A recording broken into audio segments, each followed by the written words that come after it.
The world's attention is increasingly focused on Syria and Iran as the region continues to move toward military confrontation.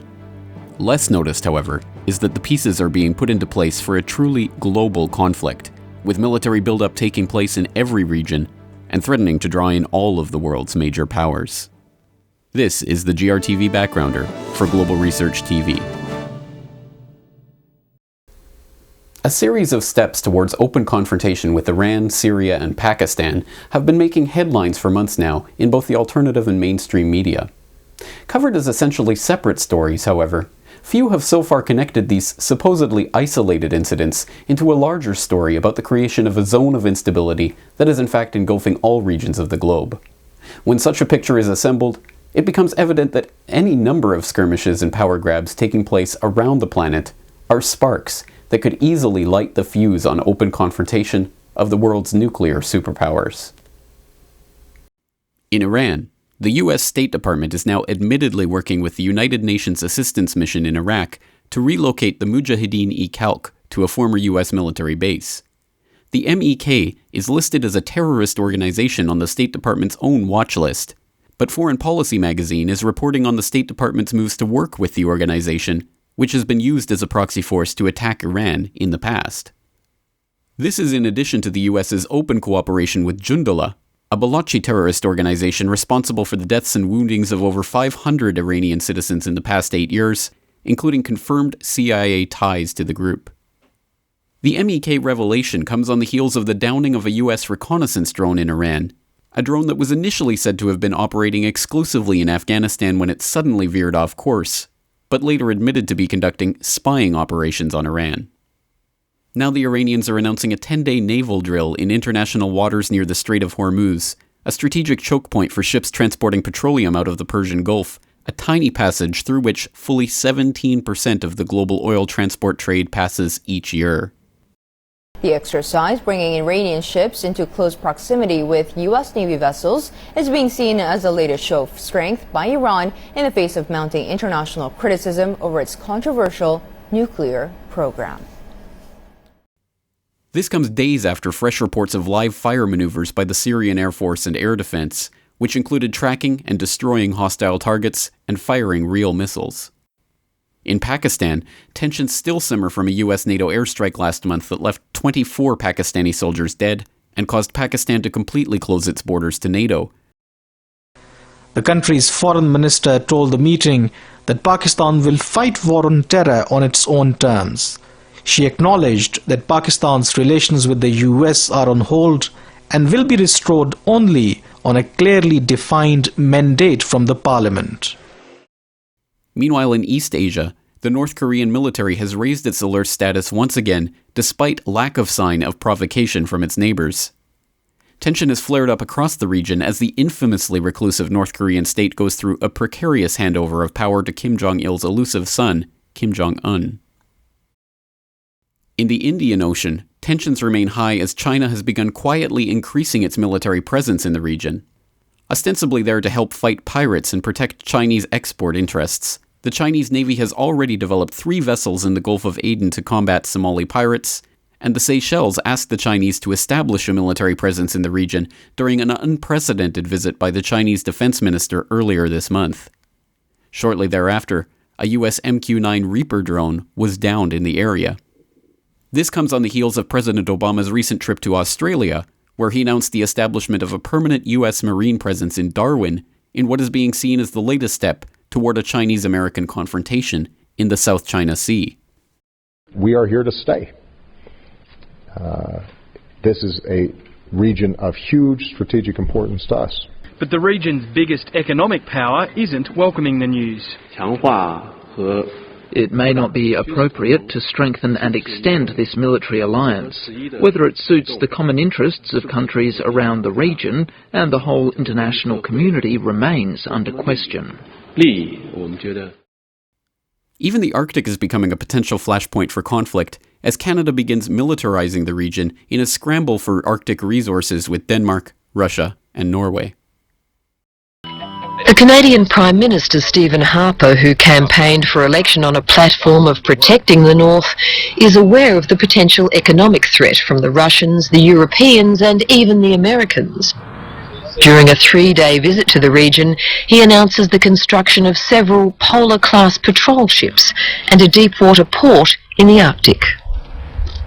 The Arctic archipelago is an integral, indivisible part of the true north, strong and free, and that we will not compromise the defense or the sovereignty of Canadian territory.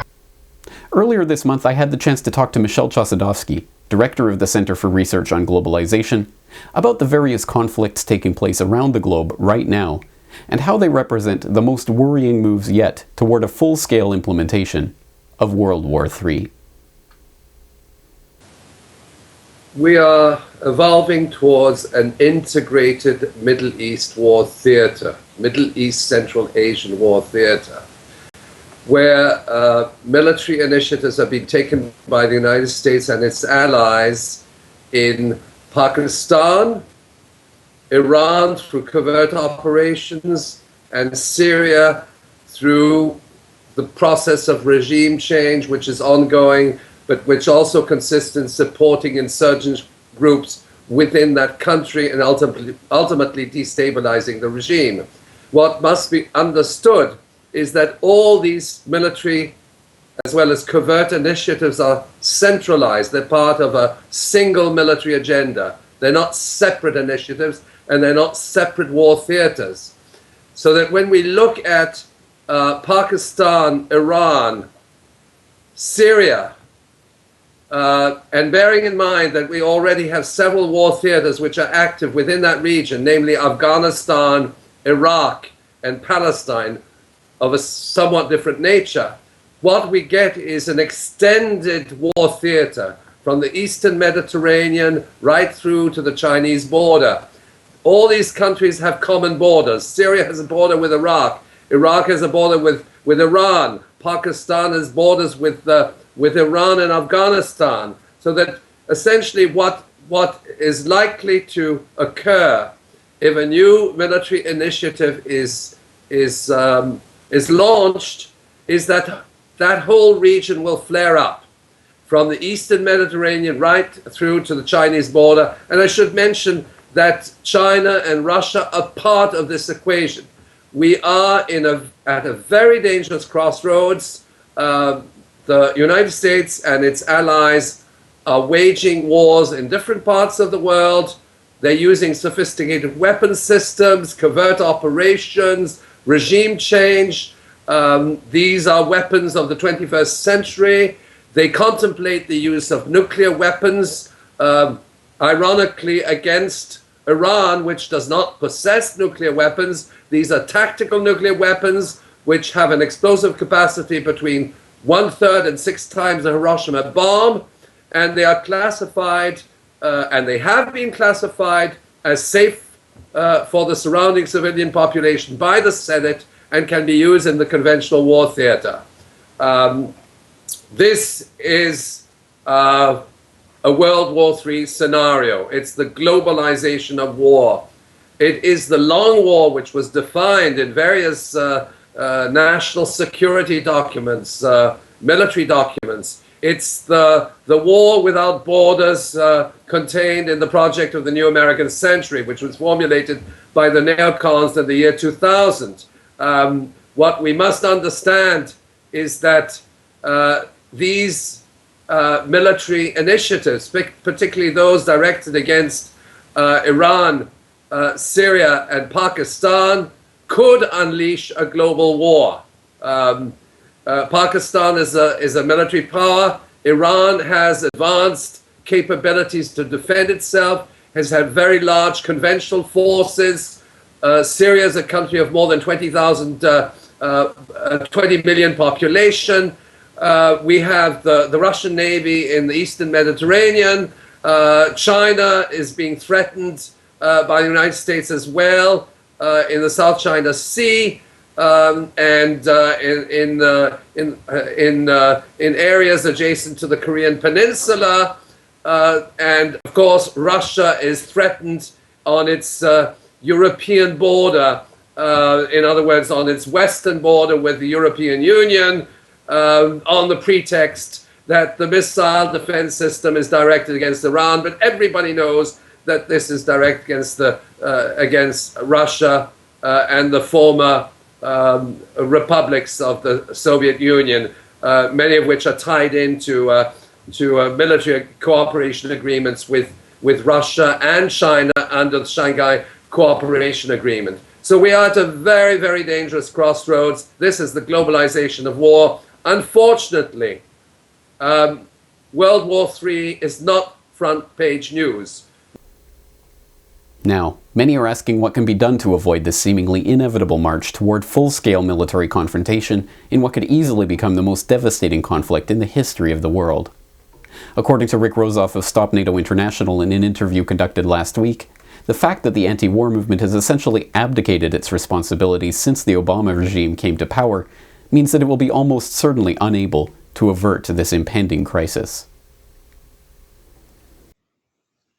There are isolated pockets of very dedicated and heroic individuals who are working, and to use your term, doing yeoman service in the cause of publicizing and exposing much of what we've been speaking about. I fear, however, that in the United States, in the West, in the world, there is not a coordinated anti-war movement of the sort that we saw, say, during the Vietnam War in the 60s and early 70s. Anything comparable to, for example, the Stockholm Peace Appeal against nuclear weapons in the early 1950s. It is something on exactly the order of the initiatives I just mentioned that is required and has been required for some period of time. I am deeply disturbed that people who in the past realized the importance of stopping military aggression abroad seem to have placed that issue very low on the list of their priorities, and failed to see that I just mentioned a $662 billion Pentagon war budget for next year. Anyone in the United States that is concerned about funding for education, for healthcare, for infrastructural repair, for affordable housing, for whatever issues people are concerned about, that's $662 billion, and that's down from an estimated $729 billion this year.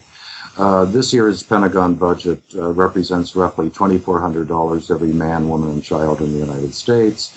Next year's projected budget, even at its base of $662 billion, represents $2,200 for each of the 300 million citizens of the United States.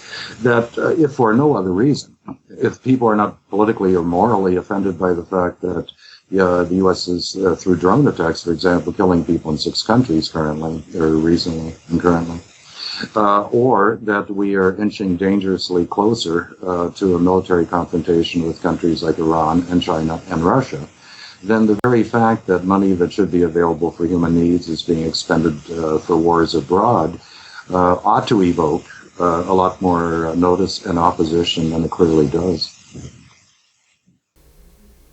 As the bleak picture emerges of a world at the point of total war, it remains to be seen what notice, if any, the media will pay to these worrying developments, and whether the public is willing to expend their time and energy on putting together an effective resistance to the global war machine. For more on this story and other breaking news and current events, please go to globalresearch.ca. For more research and analysis by James Corbett, please go to corbettreport.com.